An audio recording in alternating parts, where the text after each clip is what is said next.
पेड़ों पे चिड़िया है तो गीत गाएंगी नदियाँ, माँ की लोरी जैसे होते हैं नदियों के गीत। आओ सुनते हैं गाड़ गदिनों के सुरीले गीत, आओ सुनते हैं गाड़। नमस्कार, मैं हूं डॉक्टर हरीश लखेड़ा और इस बार हम संपादकीय न्यूज़ में बात करेंगे हेमवती नंदन बहुगुणा जी की, जिनको हिमालयी के लोग, हिमालय क्षेत्र क्या पूरे भारत के लोग उनको हिमालय पुत्र कहते थे।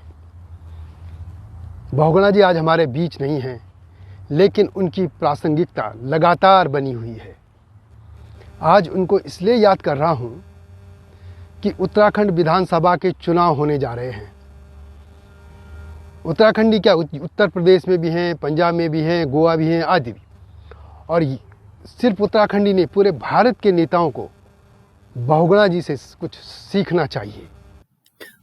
बहुगुणा जी के राजनीतिक जीवन के बारे में मैं यहाँ पे बहुत कुछ नहीं बताने जा रहा हूँ। मैं बस सिर्फ एक पहलू को लेकर यहाँ बात करने जा रहा हूँ। आमतौर पे किसी भी सरकार को चलाने के लिए अफसर और नेता, ये दो लोग होते हैं। अफसर अपनी एक सीमा में रह के दायरे में काम करते हैं और अंग्रेजों के ज़माने से उनको सिखाया जाता है कि वे लोगों से दूरी बना के रहें, रूखा व्यवहार करें, और एक अजीब सी तरह से उनका व्यवहार आज तक वो सुधर नहीं पाया, वो इससे रहते हैं। जबकि नेताओं से, खासतौर पर जो पुराने कांग्रेस के लोग थे, नेता थे, उनसे भी हम देखते थे और आमतौर पर यही लोग उनसे अपेक्षा करते हैं कि लोगों से मिलें, जुलें और उनकी दुख दर्द को सुने और कोई ऐसा रास्ता निकालें कि उनकी मदद हो। आजकल के ज़माने में हम देख रहे हैं कि नेता जो हैं वो अफसरों से भी बड़े अफसर हो गए हैं। जबकि बहुगुणा जी को इसी पक्ष को लेकर मैं बात कर रहा हूँ। और भी लोग थे पुराने ज़माने के जो भी नेता थे, चाहे वो कांग्रेस के हो, समाजवादी हो या दूसरे जो जनसंघ के हों, कम्युनिस्ट हों, वो लोग ऐसे ही थे। बहुगुणा जी को लेके इसलिए कह रहा हूँ कि बहुगुणा जी को लेके बहुत से लोग ऐसी बातें बताते हैं जो आम लोग कोई भी नहीं जानता। बहुगुणा जी एक बार जिसको मिल लेते थे, उसको वो जीवन भर उनका नाम और उनके गांव और सबको याद रखते थे। उनकी स्मृति इतनी तेज थी। और दूसरा, जो भी उनके पास आता था वह किसी न किसी तरीके से उसकी मदद करने की कोशिश करते थे। लोग भी यही चाहते हैं कि नेता उनसे हमदर्दी से बात करें, उनकी सुने, कोशिश हो कि उनके काम भी करें और उनकी मदद भी करें। कम से कम उनको एक सम्मान तो दें। लेकिन आजकल क्या हो रहा है कि आजकल के नेता बहुत रूखे हो गए हैं। वो घरों पे आने नहीं देते, कोई आ गया तो रूखा व्यवहार करते हैं और अधिकतर का यही हाल हो गया है। बहुगुणा जी के बारे में एक वरिष्ठ पत्रकार हैं और इलाहाबाद मूल के हैं, शाहिद अब्बास जी।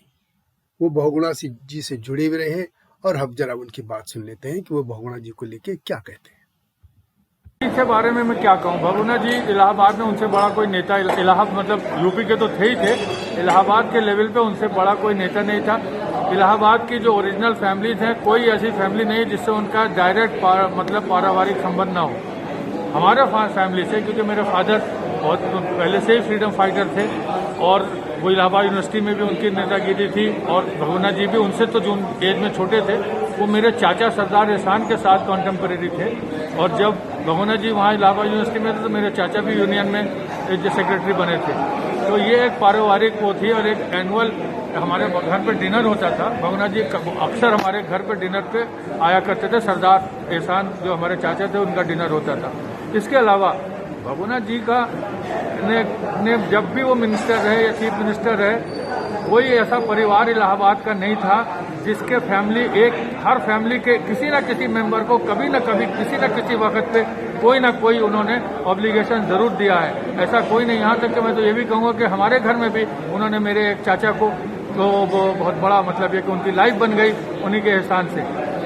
इसके अलावा बहुगुणा जी का जो सोशल वो जो उनका जो ताल्लुकात थे, उसका तो कोई जवाब ही नहीं। सुबह जब उनसे लोग मिलने आते थे तो लंबे बहुत सारे लोग इकट्ठा होते थे, वो एक एक को नाम से जानते थे और नाम से पुकारते थे। तो ये उनके अंदर जो पर्सनल लेवल पे जो दूसरे को आप कोई भी उनका आदमी जो उनसे मिलने आता है उसको आप एक दफ़े नाम से पुकारिए और साल भर के बाद मिल रहे हैं उसी नाम से पुकारिए, तो उसके अंदर क्या फीलिंग आती थी इसका आप अंदाज़ा लगा सकते हैं। इसके अलावा और क्या कहें, भगोना जी के बारे में वो पेड़ के नीचे आपने बताया था, पेड़ के नीचे बैठते थे। हाँ वही तो बताया, वो पेड़ के नीचे बैठते थे, जब लोग मिलते थे उनसे तो लाइन लग जाती थी और वो सबसे एक एक से इंडिविजुअल टाइम दे दे के मिला करते थे। ये नहीं कि इकट्ठा सबसे मिल लिए और चले गए, सबसे एक एक से और सबकी बात सुनना, और सिर्फ यही नहीं कि सुन लिया और हो गया, हर एक की बात को सुन के और जहाँ तक होता था उसको पूरा करते थे। तो यही थी। बल्कि भगोना जी जब चुनाव एक दफे हार गए इलाहाबाद से, तो इससे बड़ा पूरा इलाहाबाद सदमे में डूब गया कि अरे इलाहाबाद से वो कैसे, अमिताभ बच्चन से वो चुनाव हार गए थे। तो इलाहाबाद शहर के जो ओरिजिनल इलाहाबाद के रहने वाले थे पुराने, वो सारे उनके यहाँ तो जैसे अंधेरा छा गया हो, एकदम सदमे में डूब गए थे, मतलब इतना शॉकिंग था वो। तो ये इस तरह से वो इलाहाबाद के लोग उनको इतना चाहते थे। आजकल के मुख्यमंत्रियों को या नेताओं को भगोना जी से क्या सीखना चाहिए कि वो लोगों को कैसे मिले, क्या मिले, आप कैसे बोलेंगे? लोगों जितने चीफ मिनिस्टर आजकल के हैं जो बात सुनी और कर गए, जिस तरह से वो पर्सनली एक एक से बात सुनते थे और उसका काम करते थे, और काम करने की उनके अंदर एक ऑनेस्ट एक इच्छा थी। ये नहीं कि चलो दिखावा कर लिया और हो गया, हाँ, या कुछ इधर भर दिया काम, खाना पूनी कर दी। वो अपनी मतलब ये कि एक एक का काम करके उसको पूरा करने। अक्सर कई मरतबा स्टूडेंट यूनियन ने, तो वो मैंने सामने देखी बात नहीं लेकिन सुनी हुई बात है कि स्टूडेंट्स का कोई एजिटेशन हो गया और लड़के उनसे फौरन मिला, उन्होंने बुला लिया, लड़के समझे कि तो एजिटेशन होगा, भगोना जी ने उनको सबको बुला लिया और फिर बैठे और कहा कि अरे तुम सब यही काहे मांग रहे हो, ये ऐसी 3 4 5 चीजें उन्होंने और ऐड करके और उनकी बातें बजाय यहाँ तक कि वो तो मांगने गए थे कुछ, उनको इतना बड़ा अगर मांगी उन्होंने, मतलब थोड़ी सी चीज थी और उसको दुगना चौगना करके उन्होंने और उनको अवार्ड दिया।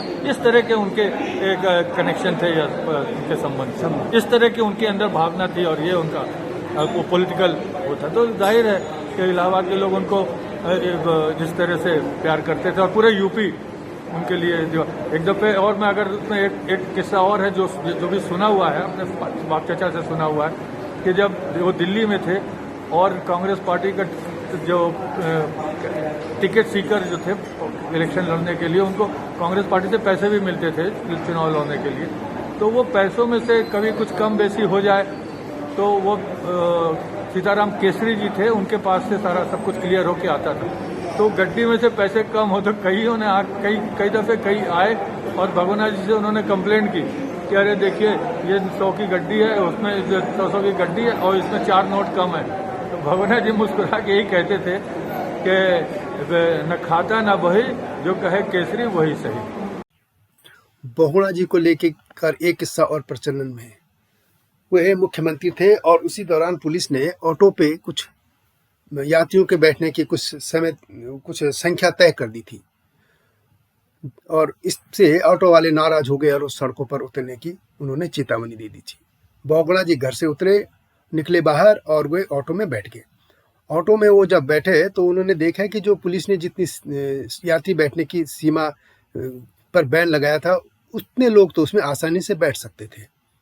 तो उन्होंने ऑटो वालों के साथ और जब उनकी पूरा अमला भी चल रहा था सरकारी, उन्होंने कहा अरे यार इतने लोग तो इसमें बैठ सकते हैं, इसमें दिक्कत क्या है। बस बहुगुणा जी का इतना ही बोलना था कि पुलिस ने वह ऑर्डर वापस ले लिया था और इस तरह ऑटो वालों की समस्या जो है वो दूर हो गई थी और उसी समय सारे ऑटो वाले वहीं पे मिले और उन्होंने बहुगुणा जी का जयकारा लगा दिया था। एक और किस्सा है, कहते हैं कि एक बार विपक्ष के नेताओं ने उनके खिलाफ कोई आंदोलन करने का ऐलान कर दिया और वे उनके घर की तरफ आंदोलन करने के लिए बढ़ चले थे। बहुगुणा जी को जब पता चला कि ये नेता लोग उनके घर पहुंच रहे हैं तो उन्होंने तुरंत आदेश दिया कि भीतर उनके लिए सब खाना पीना और उनके लिए पकवान वगैरह मंगाए जाएं। जैसे ही वो आंदोलन करते हुए उनके घर के नारेबाजी करने लगे नेता लोग और दूसरे उन पार्टियों के लोग, तो बहुगुणा जी का दरवाजा पहले से खुला था। वो गेट्स के पास आए और हाथ जोड़े उन्होंने और कहा चलिए भीतर, आप आंदोलन क्यों कर रहे थे, आप थक क्या होंगे इस धूप में गर्मी में, गर्मी के शायद वो दिन थे। आइए पहले भीतर बैठिए, आप बात भी सुन लेंगे। और वहाँ पे चूंकि खाना था और मिठाई वगैरह सब कुछ, कोल्ड ड्रिंक वगैरह सब थी, जो भी से उन दिनों रहा होगा। और वो आते उन्हें का पहले बात कर लेंगे, पहले खा लो पी लो, सब खाना खाओ। जब उनको पानी मिला, खाना मिला, तो वो उनका आधा गुस्सा सो उसी में दूर हो गया था। और इसके बाद वो बैठे और बहुगुणा जी ने उनकी बातें मानी, और उसके अलावा उनको और भी उनकी मानी जो थी वो भी उनको करके दे दी। कहते हैं कि जो लोग उनकी नारेबाजी उनके खिलाफ नारेबाजी कर रहे थे, जब वो बाहर निकले तो वो बहुगुणा जी का जयकारा करते हुए निकल रहे थे। तो सवाल यह है कि आज क्या ऐसे नेता हैं हमारे उत्तराखंड में? बहुगुणा जी के लिए 2-3 बातें और। वो निर्भीक थे। निर्भीक तभी तो कहेंगे, उस दौर की सबसे जो आयरन लेडी इंदिरा गांधी प्रधानमंत्री थी, उनसे भी वो भिड़ गए थे। और उन्होंने गढ़वाल का जो उपचुनाव था, जिसके सारे किस्से आप लोग जानते होंगे, वो भी जीत के दिखाया था। वो स्वाभिमानी थे। उत्तर प्रदेश का जो मुख्यमंत्री पद था, उन्होंने उससे इस्तीफा देने में 1 मिनट नहीं लगाया था। और इसके अलावा सिद्धांतों के भी पक्के थे। कहते हैं कि जब वे इलाहाबाद का चुनाव, लोकसभा चुनाव अमिताभ बच्चन से हार गए थे, तो आंध्र प्रदेश के मुख्यमंत्री टी रामाराव उनको राज्यसभा भेजना चाहते थे, लेकिन उन्होंने उस बात को स्वीकार नहीं किया। उन्होंने विनम्रता से हाथ जोड़ के कह दिया कि भारत की जनता नहीं चाहती कि मैं संसद में पहुंचूं, और इसलिए मैं हारा हूं। तो उन्होंने मुझे समर्थन नहीं दिया। यही उनका, लोगों का कहना होगा, उनका संदेश है मेरे, इसलिए मैं पिछले दरवाजे से राज्यसभा कैसे जा सकता हूँ। क्या आजकल के नेता ऐसे हैं? इन तमाम बातों पर ही यह वीडियो हमने बनाई है। और ये सोचना होगा कि उत्तराखंड के नेता लोग कैसे हैं। एक आध किस्सा मैं और भी बता देता हूँ। इसमें जगजीवन राम जी का किस्सा है, क्योंकि जगजीवन राम जी और बहुगुणा जी की बहुत अच्छी दोस्ती थी। एक जरा उनका भी किस्सा सुन लीजिए। आपको एक और बात बता दूं, आपने बिहार के नेता थे जगजीवन राम जी, जो उप प्रधानमंत्री भी रहे। उनके बारे में लोग बताते हैं कि दिल्ली में जो उनको कोठी मिली थी, सरकारी बंगला मिला था, उसमें उन्होंने पीछे की तरफ कई कमरे बनवा रखे थे और वहाँ 24 घंटे लंगर लगता रहता था। होता यह था कि बिहार के जितने भी लोग आते थे, उनके लिए जगजीवन राम जी के दरवाजे खुले रहते थे और वो वहाँ आते थे, खाते थे, अपना काम करा के चले जाते थे। इलाज हो या जो भी छोटे मोटे काम हो, या कोई नौकरी की तलाश में आया, कुछ दिन वहाँ रहे, फिर जब तक ठिकाना ठौर मिल गया चले गए। इसलिए जगजीवन राम जी उन लोगों के दिलों में राज करने लगे। क्या हमारे लोग ऐसा कर रहे हैं? आपको ताज्जुब होगा कि उत्तराखंड के कई नेताओं को मैं जानता हूं जो किसी को मिलना पसंद नहीं करते। एक मुख्यमंत्री थे, दिल्ली में आते थे, अपनी कोठी में रहते थे। एक क्या शायद 2-3 थे ऐसे, नाम आप पता कर लेंगे। उनसे जब भी लोग कोई मिलने की बात करते थे तो वो सख्त हिदायत देते थे कि कोई भी उनके पास मिलने नहीं आना चाहिए। वो यहाँ आते थे, अपने नेताजी के पास या जिसको भी मिले चले और चले जाते थे। जबकि उनको यह याद होना चाहिए कि दिल्ली में लाखों लोग उत्तराखंड मूल के हैं और वे दिल्ली से ज़्यादा उत्तराखंड की चिंता करते हैं, लेकिन वो लोग नहीं मिलते थे। इस वीडियो में मैंने बहुगुणा जी के बहाने नेताओं के, उत्तराखंड के जो नेता हैं उनके बदलते चरित्र को सामने रखने की कोशिश की है। अभी हम और नेताओं के बारे में भी मैं धीरे धीरे सिलसिलेवार यहाँ पे दूंगा और मुझे उम्मीद है कि आप लोग इसको देखेंगे। संपादकीय न्यूज़ चैनल की यह प्रस्तुति आपको कैसी लगी कमेंट में अवश्य लिखें। और इसका जो टाइटल सॉन्ग है नदियों के गीत, उसको अवश्य सुन लीजिए। यह मैंने ही लिखा है और इस चैनल में है। अगली वीडियो का इंतज़ार कीजिए, लेकिन इससे पहले इस चैनल को लाइक और सब्सक्राइब अवश्य कर देना। और हिमालयी लोक चैनल जो हमारा मुख्य चैनल है उसको भी देखते रहिए, लाइक और सब्सक्राइब कर दीजिए। और नई वीडियो आने तक जय हिमालय, जय भारत।